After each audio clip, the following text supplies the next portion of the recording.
वाल्मिक कराड.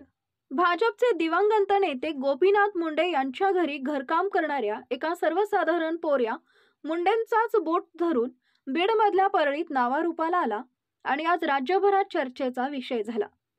आवादा कंपनीकडून मागितलेली खंडणी आणि संतोष देशमुख हत्या प्रकरणावरून त्याच्यावर होणारे आरोप यामुळे वाल्मिक कराड हे नाव महाराष्ट्रात गाजते. पण परळीत सुरुवातीपासून हे नाव कायम चर्चेत असायचं, मग ते त्याच्या दहशतीमुळे असो किंवा त्यानं कमावलेल्या संपत्तीमुळे. सध्या अनेक ठिकाणी वाल्मिक कराडच्या जमिनी असल्याचा आरोप होत आहेत. गेल्या 5 वर्षात तर कराडची संपत्ती मोठ्या प्रमाणात वाढल्याचं बोललं जाते. कराडला 2 महिन्यांपूर्वी ईडीनं नोटीस पाठवली. कराड हा 1,500 कोटींच्या प्रॉपर्टीचा मालक असल्याचा आरोप भाजप आमदार सुरेश धस यांनी केला आहे. त्यामुळे कधी काळी गोपीनाथ मुंडे यांच्या घरी काम करणाऱ्या वाल्मिक कराडचं प्रस्थ किती वाढलं. कराडच्या प्रॉपर्टी संबंधात नेमके काय आरोप आहेत पाहूयात या व्हिडिओच्या माध्यमातून. संतोष देशमुखांच्या हत्येनंतर खंडणी मागितल्याप्रकरणी गुन्हा दाखल झालेला वाल्मिक कराड 22 दिवस फरार होता. त्या काळात पोलीस प्रशासनानं त्याची बँक खाती गोठवली, तसेच त्याच्या संपत्तीवरही टाच आणण्याचे आदेश काढले. त्याचा सरेंडर स्क्रिप्टेड असल्याची टीका होत असली तरी आर्थिक कोंडी झाल्यानंतरच कराड सीआयडीला शरण आला असं सांगितलं जातंय. त्यामुळे कराडकडे नेमकी प्रॉपर्टी आहे किती असा प्रश्न आता उपस्थित होतोय. तुम्ही कराडच्या संपत्तीबद्दल नेत्यांनी वेगवेगळे आरोप केलेत. या आरोपांच्या अहवालानंच कराडच्या संपत्तीबाबत आढावा घेण्याचा प्रयत्न करू. आष्टीचे आमदार सुरेश धसांनी वाल्मिक कराडच्या संपत्तीबद्दल काय आरोप केलेत ते आधी बघूयात. मस्साजोगचे सरपंच संतोष देशमुखांच्या हत्येनंतर सुरेश धसांनी सगळ्यात आधी कराडच्या संपत्तीवरून गंभीर आरोप केले. टेंभुर्णी गावात एकाच व्यक्तीच्या नावावर 9 अब्ज कोटींचा व्यवहार झालाय. शिरसाळा गावात 600 वीट भट्ट्या आहेत, त्यातल्या 300 वीट भट्ट्या या गायरान जागेवर आहेत. आकाच्या नावावर या गावात 100 एकर जमिनी आहेत. आकानं जिथं प्रचंड खर्च केलाय त्यांना आपल्याच जमिनी 30 आणि 40 कोटींचे बंधारे बांधलेत. फक्त 5 वर्षात इतकं येतं कुठून असा प्रश्नही धस यांनी उपस्थित केला होता. धसांनी परळी औष्णिक वीज निर्मिती केंद्रातून बाहेर पडणाऱ्या राखेबद्दल ही प्रश्नचिन्ह उपस्थित केलं. त्या व्यवहारातही कराडांचे मोठे लागेबंदे आहेत. वाळू उपसा, केमिकल, ताडी, हातभट्टीच्या दारू विक्रीचाही धंदा जोरात आहे. दुसऱ्यांच्या जमिनीतून मुरुम काढून विक्री करायची आकानं एका गावात 50 एकर जमीन घेतली. इतरांच्याही जमिनीतून मुरुम काढल्यात. गायरान जमिनी लाटण्याचेही प्रकार घडलेत. बाजार समितीचे गाळे बांधलेत, त्याला 3 वर्ष होऊ नये त्याचं उद्घाटन होत नाही कारण ते सगळे गाळे गायरान जमिनीवर बांधलेत असा आरोप धसांनी केला. सुरेश धस यांनी आनंद चॅरिटेबल ट्रस्टबाबत सुद्धा वाल्मिक कराडवर आरोप केलेत. आनंद चॅरिटेबल ट्रस्टला मुख्य रस्त्याला लागून 2.5 हेक्टर जमीन मिळाली. त्यावर दवाखाना आणि वृद्धाश्रम सुरू करायचं होतं, मात्र काहीही होऊ दिलं जात नाही. कारण आकाला त्या ट्रस्टचा अध्यक्ष करा, आणखी कुणाला तरी त्या ट्रस्टचा सचिव करा अशी धमकी दिली जाते असंही धस यांनी म्हटलं. सुरेश धसांनी वाल्मिक कराडची संपत्ती तब्बल 1500 कोटींची असल्याचा आरोप केलाय. तसेच या संपत्ती संदर्भात ईडीची 2 महिन्यांपूर्वी वाल्मिक कराडला नोटीस आल्याचंही त्यांनी सांगितलंय. कराडसाठी गेली 5 वर्ष म्हणजे चुकीचे दिवस असल्याचा आरोप राजकीय वर्तुळातून होत आहे. यातून मंत्री धनंजय मुंडेंवरही आरोप होत आहेत. मुंडेंनी आपलं पालकमंत्री पद वाल्मिक कराडला भाड्यानं दिलं होतं. त्यातूनच पोलीस आणि प्रशासनाला हाताशी धरून कराडनं दहशत माजवून आर्थिक फायद्यासाठी अनेक कारनामे केल्याचा आरोप होतोय.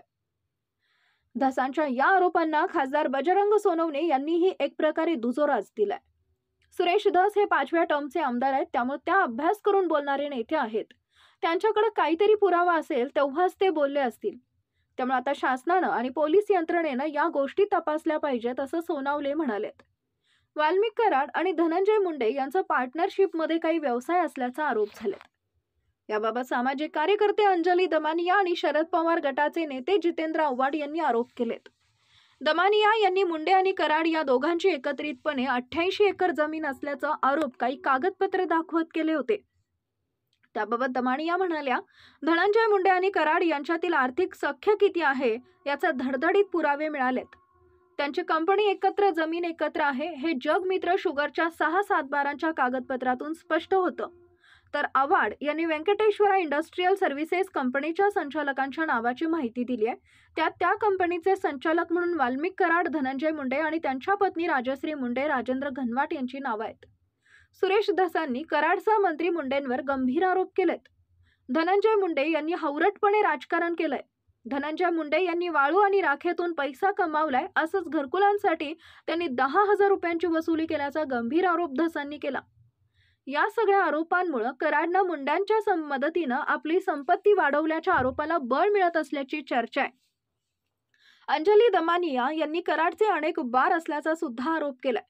याबाबत दमानिया म्हणाल्या, कराडच्या बारबाबत माहिती मिळताच उत्पादन शुल्क विभागाकडे माहिती मागितली, मात्र त्यांच्या मालकांची नावं समजली नाहीत। मात्र एक गोपनीय पत्र मला आलंय, त्या पत्रातून सांगितलंय की वाल्मिक कराडची केज, वडवणी, बीड आणि परळी इथं वाईनची 4 ते 5 दुकानं आहेत। त्या प्रत्येक वाईन दुकानाचा सध्याचा बाजारभाव 5 कोटी इतका आहे। तसेच त्यानं केज इथं 1,69,00,000 जमीन घेतली आहे, मात्र त्यासाठी 3 दिवसातच परवानगी दिली गेली। 7-15 दिवसानंतर होतो, मग सगळे कायदे कसे धाब्यावर लावण्यात येतात याबाबत आपण मुख्यमंत्री फडणवीसांना माहिती दिल्याचंही दमानी यांनी सांगितलंय। वाल्मिक कराडनं परळी येथील औष्णिक ऊर्जा प्रकल्पातून सर्वात जास्त माया कमावल्याचा आरोप होतोय।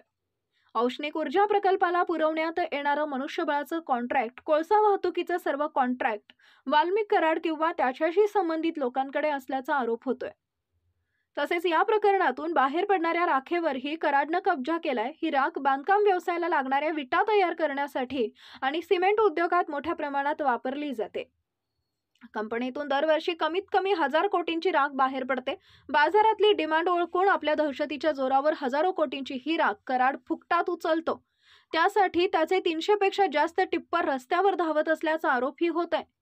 दरम्यान ही राख उचलण्यासाठी 17 कंपन्यांना परवानगी दिली होती, मात्र त्यांना राख उचलण्यासाठी फिरकोही दिलं जात नाही।